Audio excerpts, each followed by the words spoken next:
नमस्कार दोस्तों, स्वागत है आपका मेरे साथ एक और ज्ञान से भरपूर सफर में। आज हम बात करेंगे एक ऐसे मंच की जो विश्व पटल पर अपनी एक अलग ही पहचान रखता है।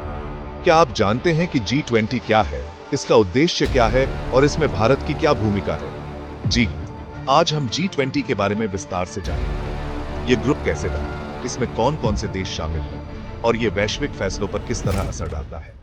तो तैयार हैं आप? चलिए शुरू करते हैं। दोस्तों, G20 यानी ग्रुप ONF20 ये दुनिया के 19 ताकतवर देशों और यूरोपियन यूनियन का एक समूह है। अब आप सोच रहे होंगे कि इसकी स्थापना कब हुई, तो जनाब, इसकी नींव 1999 में रखी गई थी। लेकिन ऐसा क्या हुआ कि अचानक इस ग्रुप को बनाने की जरूरत पड़ी? दरअसल 1997-98 में एशियाई देशों में एक भयानक आर्थिक तूफान आया था, एशियाई वित्तीय संकट। इस संकट ने पूरी दुनिया को हिलाकर रख दिया था।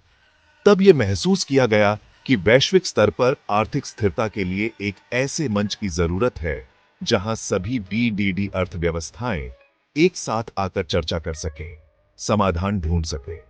और इसी सोच के साथ G20 का जन्म हुआ। इसका मुख्य उद्देश्य है सदस्य देशों के बीच आर्थिक सहयोग को बढ़ावा देना। लेकिन सिर्फ आर्थिक विकास ही काफी नहीं है, इसलिए G20 और भी कई महत्वपूर्ण मुद्दों पर काम करता है, जैसे कि वित्तीय स्थिरता, अंतरराष्ट्रीय व्यापार, जलवायु परिवर्तन और सतत विकास। G20 का एक और महत्वपूर्ण कार्य है आर्थिक संकटों से निपटने के लिए मिलकर रणनीति बनाना। कोई भी देश अकेला ऐसे संकटों का सामना नहीं कर सकता। इसलिए G20 एक प्लेटफॉर्म प्रदान करता है जहां सदस्य देश एक दूसरे की मदद कर सके। दोस्तों, अब बात करते हैं G20 के उन सदस्यों की जो इसे इतना महत्वपूर्ण बनाते हैं। इस ग्रुप में दुनिया की सबसे बड़ी और ताकतवर अर्थव्यवस्थाएं शामिल हैं। अगर हम संख्याओं की बात करें, तो G20 के सदस्य देश मिलकर वैश्विक जीडीपी का लगभग 85% और वैश्विक व्यापार का 75% नियंत्रित करते हैं। जी हां, आपने बिल्कुल सही सुना। इतनी बड़ी संख्या से ही आप अंदाजा लगा सकते हैं कि G20 का दुनिया पर कितना प्रभाव है। तो चलिए, अब मिलवाते हैं आपको G20 परिवार के सदस्यों से। सबसे पहले आते हैं उत्तरी और दक्षिणी अमेरिका से। अर्जेंटीना, ब्राजील, कनाडा, मेक्सिको और संयुक्त राज्य अमेरिका। अब रुख करते हैं यूरोप का। यहां से G20 में शामिल हैं France, Germany, Italy, United kingdom और यूरोपियन यूनियन। एशिया से G20 में शामिल हैं चीन, भारत, इंडोनेशिया, जापान, दक्षिण कोरिया और तुर्की। और अंत में आते हैं ऑस्ट्रेलिया, रूस और सऊदी अरब। इन सभी देशों का अपना एक अलग महत्व है और ये सभी मिलकर G20 को एक मजबूत और प्रभावशाली मंच बनाते हैं। चैप्टर 3। दोस्तों, अब बात अपने प्यारे भारत की। G20 में भारत न सिर्फ एक सदस्य है, बल्कि एक प्रमुख और सक्रिय भागीदार है। भारत हमेशा से ही विकासशील देशों की आवाज रहा है और G20 में भी वो यही भूमिका निभा रहा है। भारत का मानना है कि वैश्विक विकास में सभी देशों की भागीदारी होनी चाहिए, खासकर उन देशों की जो अभी भी विकास की राह पर हैं। भारत G20 के मंच का इस्तेमाल डिजिटल इकोनॉमी, क्लाइमेट एक्शन और सतत विकास जैसे महत्वपूर्ण मुद्दों पर जोर देने के लिए कर रहा है। भारत का मानना है कि इन मुद्दों पर ध्यान देना न सिर्फ वर्तमान पीढ़ी के लिए जरूरी है, बल्कि आने वाली पीढ़ियों के लिए भी बेहद महत्वपूर्ण है। और दोस्तों, ये जानकर आपको गर्व होगा कि 2023 में भारत ने G20 की अध्यक्षता की। भारत ने वसुधैव कुटुंबकम यानी one earth, one family, one future को अपनी थीम बनाया। इस थीम के माध्यम से भारत ने पूरी दुनिया को एक परिवार मानते हुए सभी के लिए एक बेहतर भविष्य बनाने का संदेश दिया। भारत ने अपनी अध्यक्षता के दौरान G20 के मंच पर ग्लोबल साउथ की चिंताओं और जरूरतों को भी प्रमुखता से उठाया।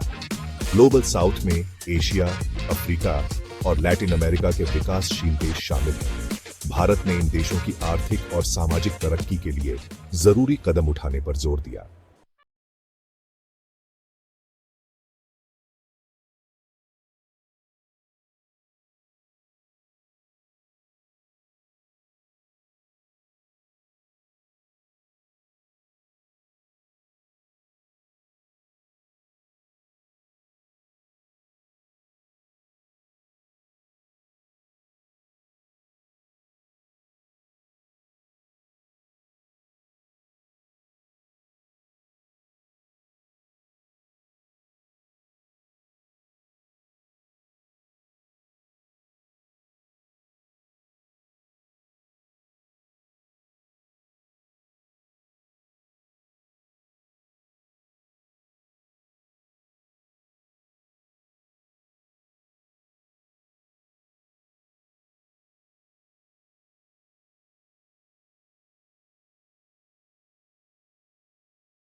करने में मदद मिली।